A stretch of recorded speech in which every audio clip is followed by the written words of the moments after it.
My expectations were that there would be interest in this conversation and in this topic. I'm very impressed, number one, with the turnout, number two, with the level of interest and activity, number three, the questions that people are asking in terms of really what are the next steps, how do they really implement what we're talking about. So I think it's a great conference. Congratulations on putting it together.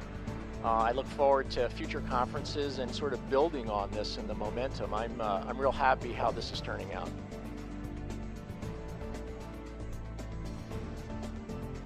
Well, I think the main points are you need to understand what entrepreneurship is about.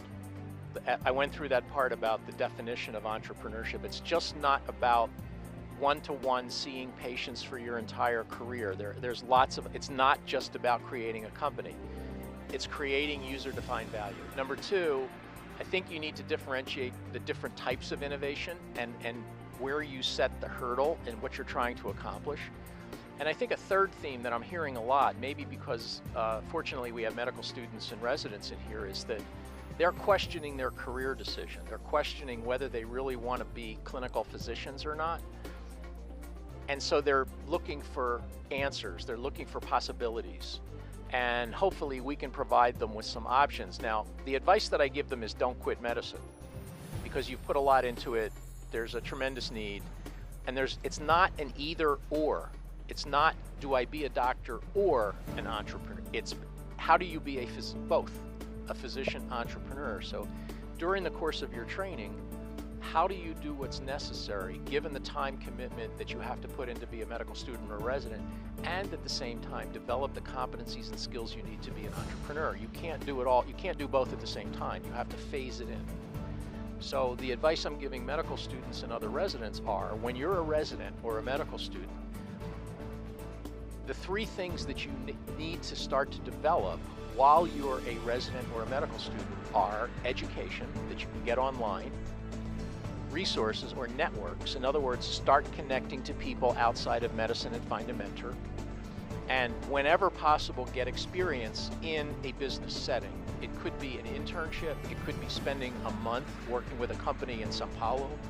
I mean, whatever, but those are the kinds of things that you need to put in place. And then gradually you can begin to transition when you finish training to develop your portfolio career or whatever it is that you happen to do. But I don't want to give the impression that this is an either or, that you either are a clinical physician or you're a physician. It's both. And I think pretty much every doctor in the world can add value in some way without giving up the clinical practice of medicine. It's up to you how much you want to do it. Now, in my particular case, as I mentioned, I practiced for 40 years. But then I decided, after getting involved with this for maybe, it took me 10 years, 5 years, then I just decided to change and just be a full-time physician entrepreneur.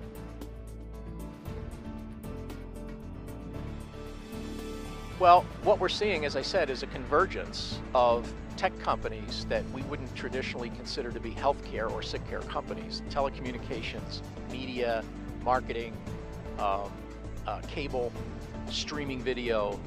Those companies are starting to get more and more interested in healthcare. And what that means is opportunity for a physician, because they don't really know a whole lot about the healthcare or the sick care system. So they need the input of physicians to help them, product development, marketing, strategy, all the issues that you have to go through in healthcare. Thank you very much, Arlen.